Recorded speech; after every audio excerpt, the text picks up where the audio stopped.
We're now in chapter 3 talking about derivatives. This is the introductory lecture.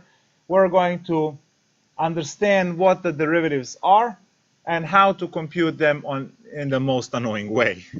The rest of the chapter is going to be to learn to compute derivatives in a far less annoying way, and also we're going to learn a lot of properties and learn a lot of interesting things that you can do with this. Now, chapter 4 will be applied even more there. So to start off, introduction to derivatives, we are going to learn today the limit definition of the derivative, and we're going to see how to compute derivative for some very basic problems, because taking the limit of certain functions is not as fun as let's start first with some kind of a function.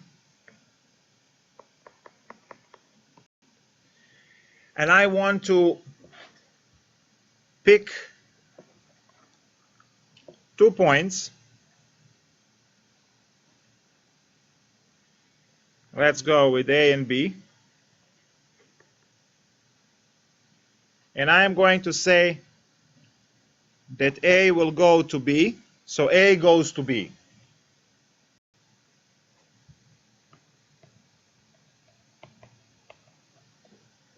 A goes to B. So point that it's moving, B is going to be the fixed point. So we have this type of motion on the x-axis, which obviously translates. And the first line that we are going to draw here is the straight line that connects f of A, well, point A, f of A, and it connects them together. And that line is called the secant line.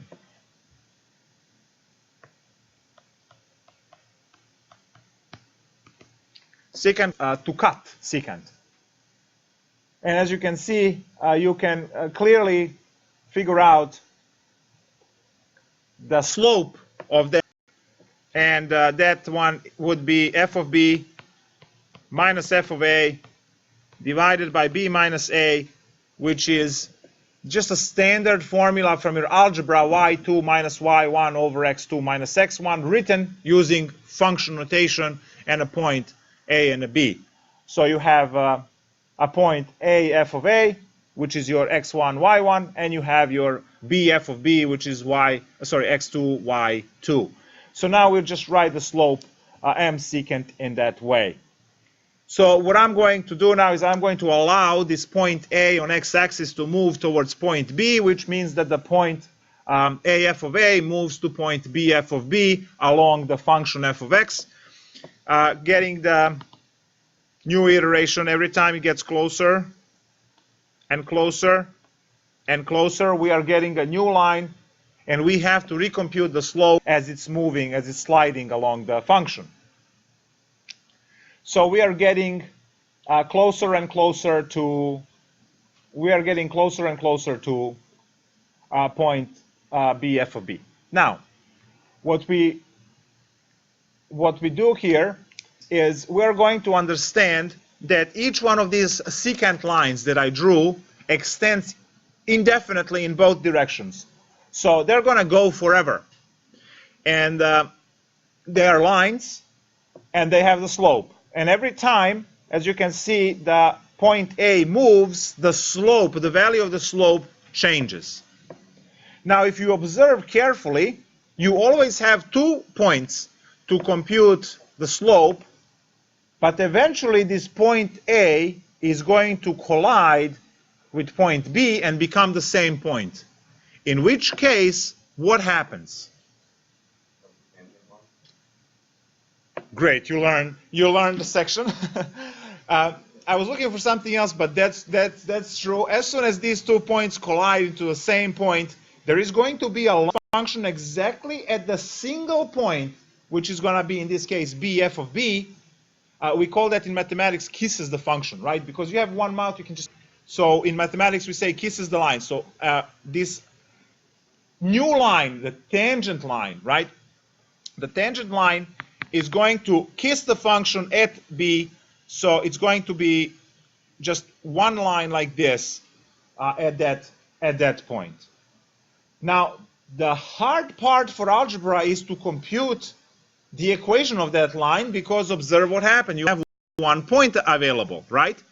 And if you only have 1 point, you can't compute the slope, because the denominator has to be a difference between two numbers. It's collide into same place, which means they have the same x-coordinate, which means you will be dividing by 0. And that's not good. So we cannot use our good old equation slope from algebra, which we have over there. We actually have to come up with something new. And the good old thing that it's going to be new is going to be the limit, because look what you have. You can use m secant, which is your good old algebra calculation, for all of the infinity of the lines leading up to the these 2 points colliding. And since you have all of those, limit of all of those combines, you can compute the slope of that new line, which only goes through 1 point. When I saw this for the first time, I was like, whoa, this is really good, the slope of the line and find the equation of the line having only 1 point.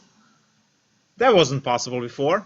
I get excited like that, you know, like something I could never do. Immediately run to all my friends. You know what, you can actually compute the slope only 1, and they just say, I don't care. Which is why I teach today. They don't. And if they're watching the stream, they're pissed now. It's all good, comrades. Don't worry. I still love you.